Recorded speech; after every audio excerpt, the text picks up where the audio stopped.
talk to me a little bit about your life story. And I'd love to know particular points and maybe even things that aren't on your resume that you think are helpful for people to understand about you. Sure. Yeah. I think the thing that people need to understand is I'm a country boy. I was born and raised in a little small town in rural Virginia, a little town called Lunenburg County, population 1,200. My town, Cambridge, population 1,200. My daughter teases me all the time that her school is larger than my hometown of Cambridge, Virginia. And reared by grandparents. That's another really sort of formative piece for me. And we were farmers. We had pigs, and we had cattle, and we had chickens, and we had a garden, and most especially, we had tobacco. So I was a tobacco farmer, as we used to say, tobacco farmer.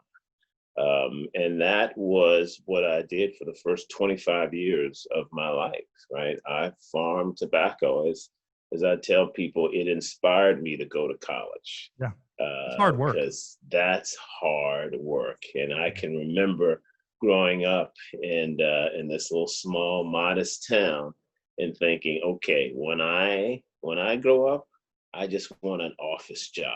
I don't care what it is. Just get me out of this tobacco field. Right? Yeah. And that's, I ended up getting really, really lucky. The biggest gift in my life was I was raised by grandparents.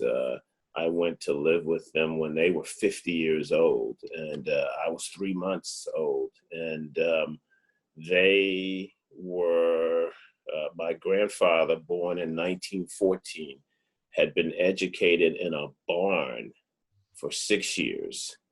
And then because of his color, exclusively because of his color, didn't have an option to go to school. They weren't going to send school buses out to pick up little colored boys to take them to school. So he went out and went to work. My grandmother, who happened to live closer to town, was able to walk to the local colored high school and was able to eventually graduate and get her diploma. Wow. But they raised me, they raised their children. They were the ones who taught me about working hard, going to school, and being nice, and having a relationship with God. I mean, they were the game changers in my life. It's pretty But interesting. I remember that experience. That experience is the core of everything I've done since then. And it's pretty powerful. This is season 2. Every person on season 1 that I've talked to is the impact of some parental unit that's been super profound, and the power of education that opens the doors of opportunity. But you didn't just go to school. you had a full ride undergrad, and also a Rhodes Scholar. I mean, you took that opportunity and really made some powerful moves as a young person. Well, I was blessed, right? I had, so when I was in high school, 8th grade, I had a science teacher who just was determined that that she could see my future well before me. And so I was on the debate team. And one day after a debate competition, she came up to me, and she had this gentleman with her. And she said, "I want to introduce you to Senator so-and-so." Senator Edmonds was his name. And I said hello to Senator Edmonds. And she said, Senator Edmonds and I were just talking about your being a page in the General Assembly in the next session. I had no idea what a page was. I looked at her and him with this strange look on my face, because the only pages I knew were in books. And then I said, well, how do you do that? Yeah. How do you do that in the General Assembly? What does that mean? And she realized really quickly that I didn't know. And so she explained. The next thing I knew, because of this 8th grade science teacher, the next General Assembly session, I was in Richmond, Virginia, working in the General Assembly. Wow. Completely opened my eyes to a whole new world. I came back motivated to study. I wanted to go to law school. That experience is what cultivated my aspiration to go to law school, because I saw all of these lawyers in the General Assembly, I thought being in a position to do good things. Now, don't ask me about that now, but that's Yeah. what I thought then. Yeah. The innocence of those, children, right? those were through the eyes of a Yeah. 13-year-old, right? Yeah. But it inspired me to go to college. So I worked hard. And when I got to my senior year, that same eighth grade science teacher is the one who helped me to do my college applications, who basically was the one who thought that Hampton-Sydney College was the place that I was to go, who Wow. was also the one who called them up and said, you got to look at this guy. And I ended Wow. up getting a scholarship. That's It amazing. was because of the faithfulness of that eighth grade science teacher. Once I got so I got a scholarship to go to Hampton-Sydney, so it was an easy choice. That's amazing. Once I got to college, I had a college president who determined in my sophomore year that I was going to be a Rhodes Scholar. And so he made that part of his mission. And so he started putting notes in my mailbox in college about Oxford and Mm. about England. I thought the guy, I was like, what is he talking about? I'm going to law school. I don't know what this guy is talking about. But then he wrote me my senior year. He called me into his office and he said, you got to apply for the Rhodes Scholarship. And I looked at him and I said, sir, I want to go to law school. And he looked at me. He said, law school will be here when you get back. And that was it. I applied to be a Rhodes for the Rhodes Scholarship because of him. He wrote me this great recommendation. Next thing I know, I'm chosen to be a Rhodes Scholar. This was not in my plan, right? But again, I went to England 3 years, changed my life, made me much more a citizen of the world than I had been. My grandparents died never having traveled on an airplane. Wow. And here I was in England. 3 years. This was because of people, right? This was people in my life, my grandparents, the people in my church, my eighth grade science teacher, my college president. These folks changed my life. Yeah. No question about it. So, I don't deserve any of it. It's all because of them. And then when I got to England, I ended up, I wanted to go to Harvard Law School, right? That's where I wanted to go. Applied, got into Harvard, visited, and, could not see taking out those loans that I needed to take out to go to law school, because then I would have been paying Harvard-backed loans instead of giving money to my grandparents. So I got a scholarship to go to the University of Virginia Law School. And that allowed me to go to law school. Plus, it allowed me to keep contributing financially to my family. Easy choice. Yeah. Easy choice. Yeah. Again, all of these things because of people. Yeah. People So did it for me. So you're a father. I mean, you're one of the things I've appreciated about you and the times that we've gotten to know each other. You're a family man. I think you make intentional decisions. We talked about the fact that you live in Norfolk and you've lived in Virginia. I think some of those are because of family. No question. And so if I were to ask your children, these formative experiences of your grandparents and these teachers, what would they tell me? Because the reason I ask about what your children would say is because I have 4 daughters, and I think I have my own core values, but it's the things that they pick up on that I think are really the values we instill. So, what would be some of those values that they might say are reflective of who you are in those moments throughout your life? Yeah, I think that my daughter, I have one 17-year-old daughter. I think that she tells me this all the time.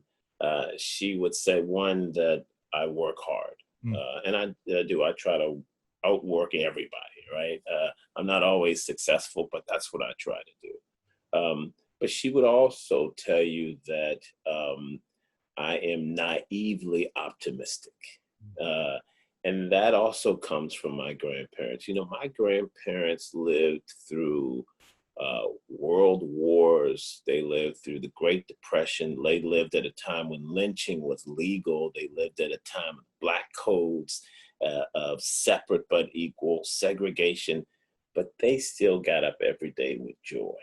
And they still lived their lives because they believed that they may not reap the benefits of their struggle, but those of us that they were working for, like me, that we would. And so they worked hard every day with joy. And so my daughter would tell you that I'm naively optimistic, that I'm always saying that it's going to get better. And she's right. I'm guilty of that. And then I think she would also say that, yeah, I mean, when it comes to the family, you know, I might be working a lot, but we make choices for the family, for the loved ones, and for the loved ones that may be treating us right, and the loved ones who may not be. That Yeah. we still make choices for them, and all of that, frankly, I got from my grandparents. Yeah. Yeah. In fact, there's a quote I found from you that I thought really captured this. And you said, in many ways, coming to Lisc brings me full circle. I vividly remember as a child watching my grandparents working themselves to the bone so I could have a better life. Now I feel blessed to be in the position of creating opportunities for a new generation. So I think Yeah, what I've heard in those moments from your grandparents and those teachers is seizing those moments and opportunities, putting people at the center of your actions, um, and good things will come of that. So and that's that's what great. was done for me. Yeah, Yeah, that's that's what was great. done for me. Absolutely. So let's ratchet it forward a little bit. So you were around at the beginning. So CDFIs, a lot of people, some people are familiar. So in the space that you and I kind of operate, more people are going to be familiar with CDFIs, but some people still don't even know what they are, community development financing institutions. But it really came out of some legislation in the Clinton administration in 1994. And so you were there at the formation of it. Yep. I'm sure you helped Yeah. kind of craft Yeah. it. I want to ask kind of two things. One, it kind of came out of a failed initiative that President Bush couldn't get funded, or lost funding. Talk to me a little bit about what was wrong maybe with that initiative going into 1994 and Clinton's administration. And then I'm also really curious too, given your position, what was up for discussion, because you know how things go. And there's the thing that comes before the initial, like, hey, here's what we think it should look like, and then things get cut away. I'd be really curious what was in the original concept that maybe is on the chopping block floor that, looking back, it's like, wow, that should have stayed in. That's an interesting question. So I'm not as familiar with Okay. the Bush plan, but here's what I'll tell you that I know. This really came out. So President Clinton and First Lady Clinton at the time was familiar with community development banks Okay. because they had seen them operating in Arkansas, and they were also familiar with, at that time, Shore Bank. And so initially, the idea here was about investing in these banks that also had a mission of doing well.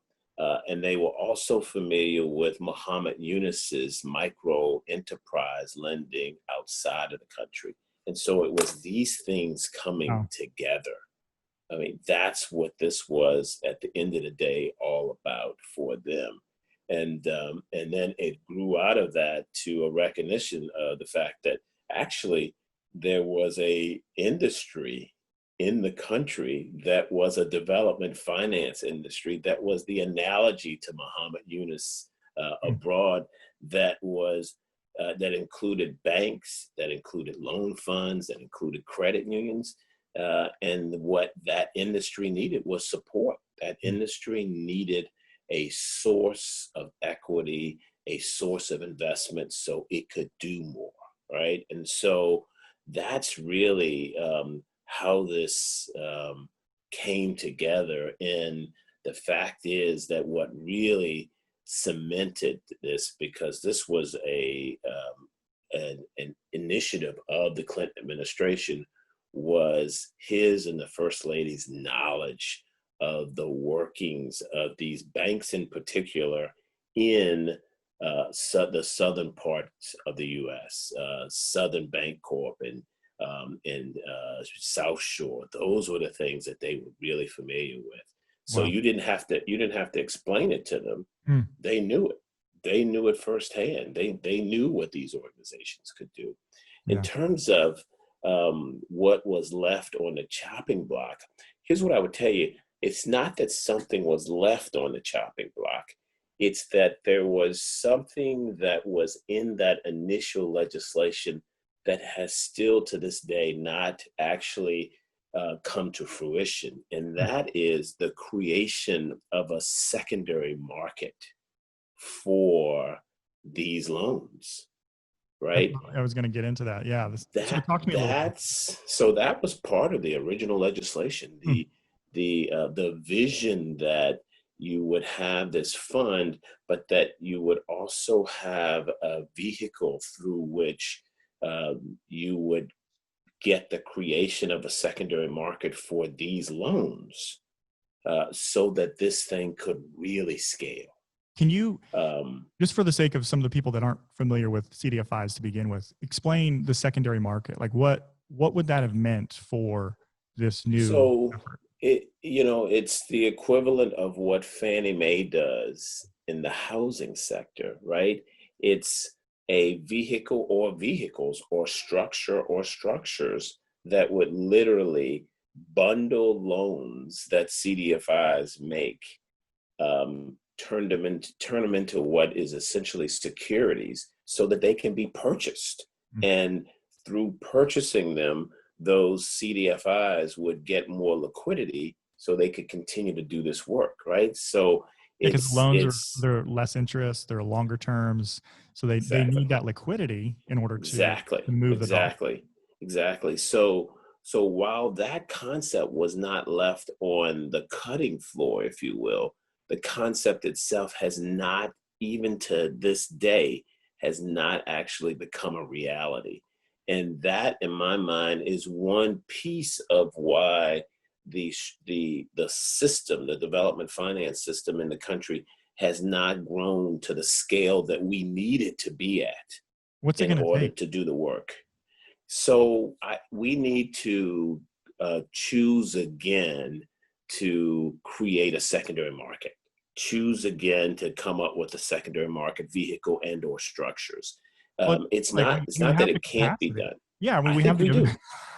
we've I think we seen it. do. We were just talking before, just literally in the last 4 months, $600+ billion moved quickly to Yeah, support small businesses as it relates to COVID. Like we have the ability to do this. we do. We absolutely do. And so I think we just got to put some great minds around this, and it's sort of, it's been, in terms of priority, it's been relegated, if you Mm. will. And that would be what I would say is well worth us revisiting, and now would be the perfect time to do so. So Look, the yeah, truth of the matter is, um, what people, one of the big challenges is loans that CDFIs make are all non-conforming, so to speak, in finance language. And so there's no cookie cutter. I mean, that's the beauty of the CDFI field, is mhm. that we try to um, fill niches and be innovative. The other side of the coin, though, is for the S&Ps of the world and the other folks who try to rate this stuff. It's messy, right? It's all non-conforming, and so we definitely have to figure out how to get some more conformance, if you will, within the system, but also to find entities that are comfortable dealing with and rating these loans. And I know it's doable, but we got to make it a priority. Yeah. I think what's interesting, so I want to go, so it's interesting, the Clintons, their familiarity with the community banks in Arkansas. It kind of goes to the next question of just the emergence of CDFIs to begin with. So coming out of the CRA, the Community Reinvestment Act in the That's 1970s, right. it That's was right. really a federal response to bad banking practice, issues of redlining, and huge systemic problems that just completely kept large portions of our communities out of the financial markets, particularly Black, Brown, and Indigenous people. So what should we be doing? So I get there, okay, so like things are broken, federal response, let's create this other market. But what can we do to really push banks?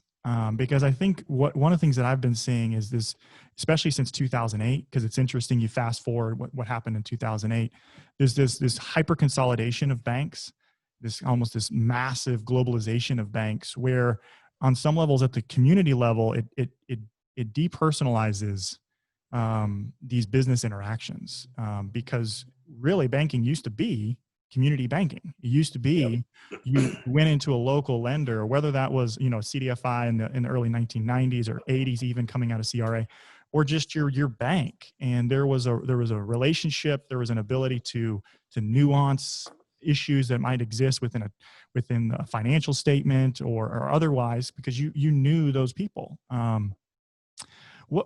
What should we be doing? I mean, especially now with what's going on in the world, to really address some of the egregious issues that banking itself has leveled on these communities? How do we press into that?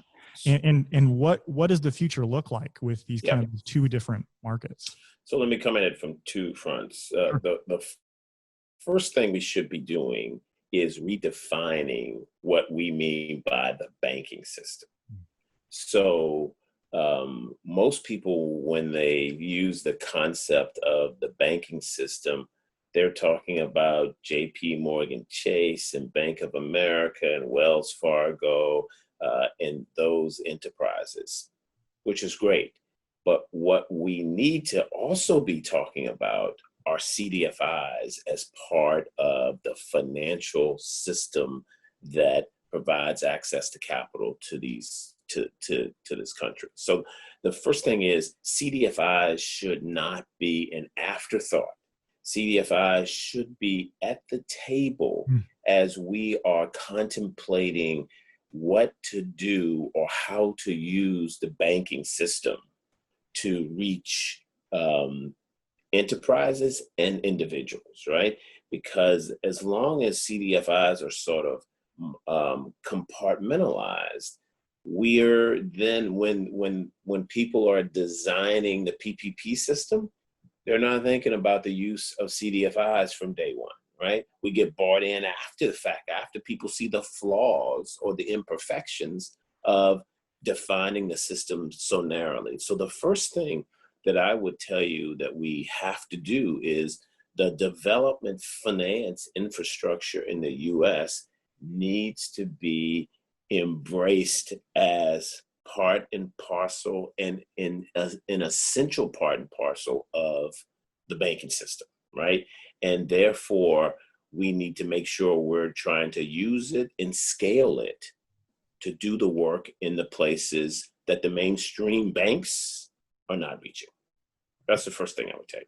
The second thing I would tell you is, look, there's no question in my mind that the Community Reinvestment Act tool is a big piece of why banks work with us. There's also no question in my mind that that tool needs to be updated. And updated in a significant way to reflect, technology and what it has done, the consolidation of the industry and the risk that you won't have any community banks left. But it also needs to, to me, the irony of this is, the Community Reinvestment Act obligations really came about because banks were redlining, and they were redlining based explicitly on color, right? They were drawing lines around communities that Black people lived in and saying these lines were off limits to lend in. The CRA legislation avoids the whole topic of race, right? It focuses on low and moderate income communities. That's the proxy for race. We need to be explicit about the fact that we intentionally got here through the intentional use of race. How do you get out of a situation where you intentionally used race by not using race as well. Doesn't make any sense to me, right? Yeah. It's just nonsensical, right? And Nonsensical. so we have to get comfortable with the fact that if we're really going to address racial wealth gaps, we got to be intentional about the use of race. In this country, it just dances and makes us all uncomfortable. But you know this, you can't drive down any streets in a city in America and not realize that those streets were intentionally constructed because of race, For right? sure. Highways driven through Black communities because they were Black. Yeah. I mean, I live in Um, Louisville, Kentucky, as you know, and Louisville. there's literally an access to the Look at 64 highway West Louisville. that went in the so 64 highway was put in 1960s, 1964, I think. And then there's this access road that literally goes on the highway. It's created an inner city highway, you know, to get on and get off, which is what a lot of the 1950, 1960s urban planning did, was create these inner city, interstate highway systems for transit to the suburbs.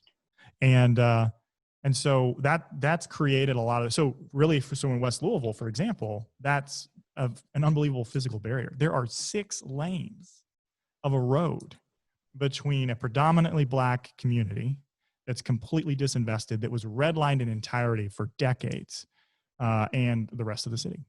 Yeah. It's just unconscionable that we're not speaking to that specifically in the ways in which we're trying to address the problems of our communities. So embrace the development finance structure as part of the overall finance structure, and be intentional when it comes to obligations you're putting on banks and the mainstream system. Be intentional about saying, yes, these Black and brown communities that you redlined, now we're telling you, you have to be aggressive about serving them. Yeah. You have to do both in order to, and you know, we got this new fintech industry. Yeah. This fintech industry, which is, you know, relatively unregulated. It's another tool that we got to leverage for these communities. We got to be all in if we're really going to make a change here. Yeah, and this is a whole nother topic, but we do a lot of investments in blockchain, which as a part of, it's a subset of fintech, but the whole emergence of it is this notion of decentralized economy, security, to really improve access, decrease transaction costs. I mean, like, it's the underlying values is to create more opportunity. Let me mention one last piece.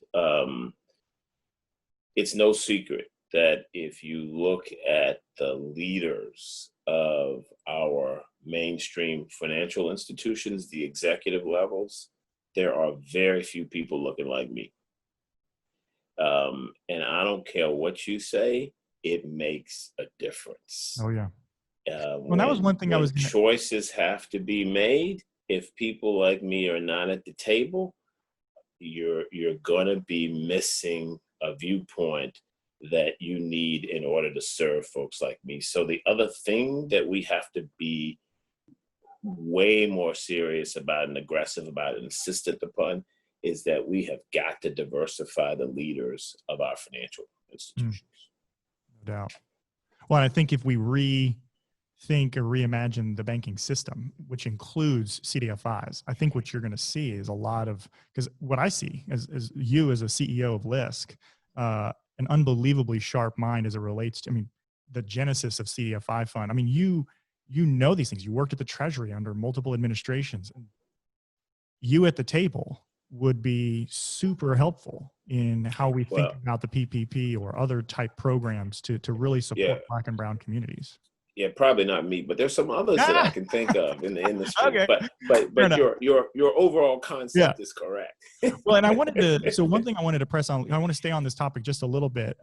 Your experience, obviously federal, but also I think state and local. Can you help me? Because one of the things I've been just fascinated by is obviously there's PPP and what we've experienced recently at a federal level, but rather quiet in cities locally, related to banking practice, leadership. What would you say to mayors or to local communities that, because as you know, you're at Lisc, you operate in, I think, 40 plus states, you have offices in gosh, at least a dozen. 36 actually. Okay. Yeah. So, which is amazing. But a lot of communities, specifically in mid-America, still lack that infrastructure, still lack that the understanding to leverage that appropriately. And then in communities where you don't have banking headquarters, so in Louisville specifically, we just don't. We've got small kind of regional community banks, sub 10 billion assets under management. We don't have the big dogs, and so when it comes to even CRA, we don't get that. So leverage Lisc or an Enterprise Now or something like that would be great.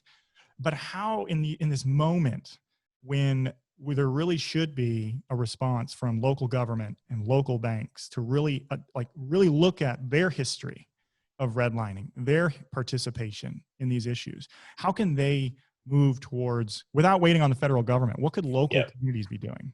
And they shouldn't wait on the federal government. And I will tell you, we work in many places that are not. And what they can be doing. So look, we believe that actually the most important assets for catalyzing opportunity are actually the local ones.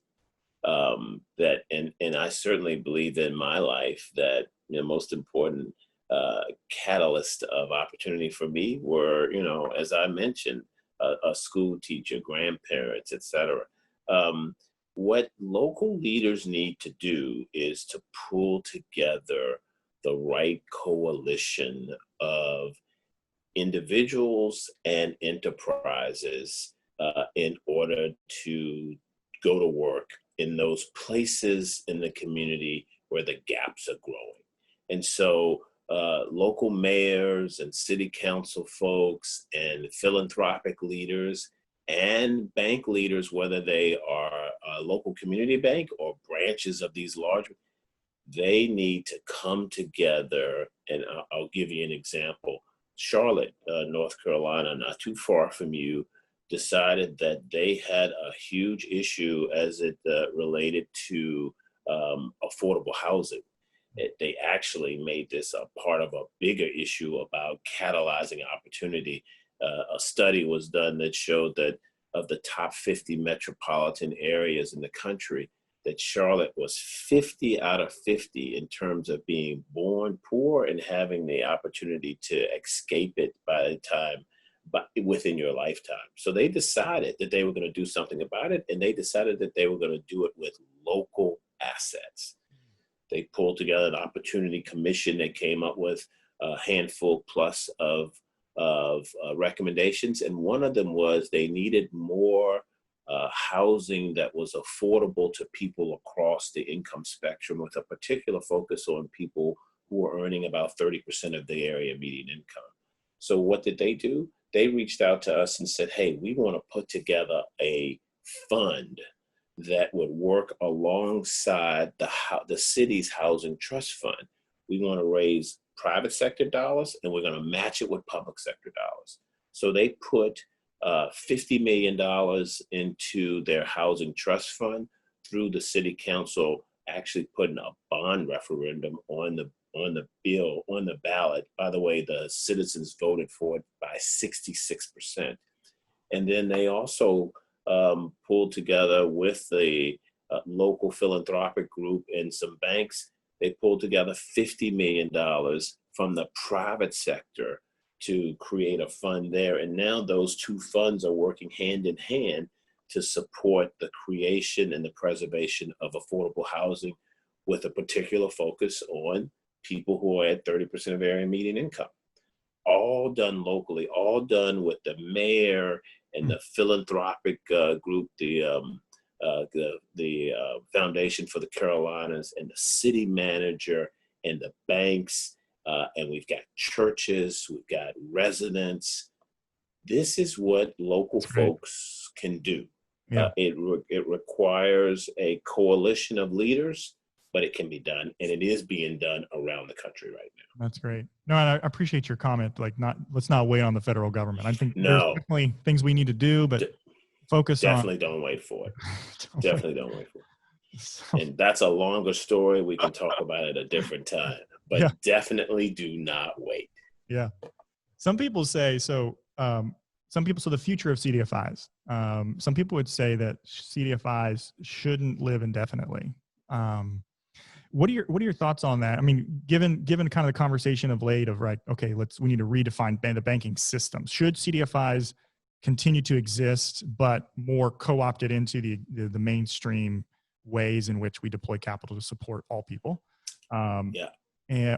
Or should it, what's the future look like? I think you're going to always need development finance enterprises. Yeah. CDFIs may evolve, but you're going to always, people think you can create a system that's so perfect that you don't need anybody doing good. That's not true. I know no system that is so perfect that you don't need folks making sure that we're doing good. CDFIs are filling the flaws in the system. And the flaws in the system will continue to evolve. And so you're going to always need, I think, organizations that are working in those gaps. Right. So CDFIs' roles may change over time, but the notion that we will create a perfect financial system that will broadly share prosperity without folks working to fill the flaws in the system, you know what? I pray for that day. Yeah. But in the meantime, Well, I'm going to try to build the CDFI industry. Well, and I think you bring up a really good point. I think we oftentimes forget that systems are still run by people. And you can have, by and large, 95% of people that choose to make good decisions and do things right. But that 5%, 1%, it can wreak havoc on households, communities. And so we need regulation, we need regulators, we need CDFIs that are going to help hold that industry accountable. So. And systems mirror the blind spots of the people who create them. Mm-hmm. I mean, it's just that simple. And sometimes you don't see the blind spots until the system has to deliver. Yeah, and the other part of it is CDFIs, I think, because the S&P and these and other, like the more mainstream, they're looking for these very simple products. So where's the innovation, right? It's a great point. It's a great point. Does force you to get creative. It's a great point. These systems are built for efficiency. These systems are built for conformity. These systems are built for the bulk, right? But when you have to get into West Louisville and fill in the blank for the community and deal with the history of that community and deal with where people are now and what you have to do to help folks progress, there is no system that you can take off the shelf and make that happen. You have to have somebody who's willing to get in, get their hands dirty, and work in a concerted effort over time. That's what CDFIs do. That's not what the banks do. Yeah. If you don't have an industry doing that, a lot of your folks will never have the opportunity that they deserve. Well, we hear that a lot today, I think, around the greater good or, the system itself, efficiency, you're able to help more people, right? And I think there's truth to that, right? So that's why we think about efficiency and scale. But we also have to acknowledge that every time we talk about efficiency, there are those that just don't fit, that need additional technical assistance, maybe didn't have the education or the home environment to help support them in that way. So what do? We just say, well, so what? Good luck. But I think right. There's this idea, this need for innovation to support the fringes of society. And what I love about CDFIs and the work that you do is you really put the person back at the center.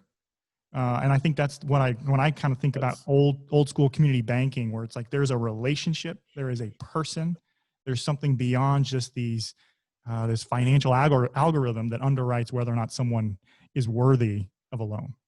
Yeah. So I love the creativity. It's funny, your point is powerful, because the truth is, that's right, CDFIs are actually mirroring the old school notion of the system much better than the system is right now. Yep, for sure. Yeah, interesting. Well, and I want to kind of end on, because I appreciate your time, but you have a quote that I personally resonated with, and I just wanted to ask you a little bit about it, because at the work that we do, we really, I think, try to prioritize the personal experience of communities and people. And you said it's people's stories that will actually sustain the work. Storytelling, particularly about the journey of the people that you're trying to help, is the oxygen of the work. Could you maybe, for you, just kind of expand on that a little bit? Like, what does that mean to you, and how do you try to do that in the work that you do? This storytelling and this oxygen that you talk about. You know, I'm reminded of a young man I met who I learned his story by sitting next to him in when we were celebrating what we call Workforce Plus Financial Opportunity Center. And I said to him, I said, "So how you doing?" And he said, "Man, I'm doing great, and I want to thank Lisc for the work that you're doing." And I said, "Well, tell me, how we impacted you." He said, he looked at me, and he practically teared up. He said, "You changed my life." I said, "What do you mean?" He said, "I was in prison for 7 years on a drug charge." He said, "I came out of prison and I found one of these financial opportunity centers." He said, "Now, after working with my coach and getting financial literacy coaching and working on my housing," he said, "now I have a American Welding Society certification." He goes, I'm now actually, I'm leading people who are welders. I'm Mm. a manager." And I said, "Man, that's great." I said, "You're making a living wage plus." He said, "I am." He goes, "But you know what's more important?" And he paused, and I could feel him. He said, "I can now be a father." He Mm. said, I have a 9-year-old daughter." And he said, I'm now her father." He said, "I wasn't her father before." That's I mean, powerful. that's it. That's the story that I want people to internalize. There's opportunity. There are geniuses in every community. What we've got to work on is bringing opportunity to those geniuses so they can be the best they can be, so we as a country can be the best we can be. Yeah. And you won't get that through the number of loans, the risk rating on the loans, the capital stack. You won't get that through that, but you will get it from hearing this guy's story, from feeling this guy's story, from listening to him tell this story. You walk away from that and you go, "Oh yeah, Yeah. we, this is what Do it's all about." that. Yeah. Yeah, exactly. We can I do. do this. Yeah. He can do this Yeah. with our partnership, and that's the point. And so there's no place in the country that guys like that aren't present. We gotta go find them, and we gotta hold their hands and walk this journey with them. And That's great. that's what these stories, I think, can do. It can teach you that over and over and over and over again. I mean, even with me, I looked at him and I was celebrating the fact that he was out of prison and that he had a job and he's earning a living. And he looked at me, he goes, "No, man, that's not what's important. I'm a father." Yeah.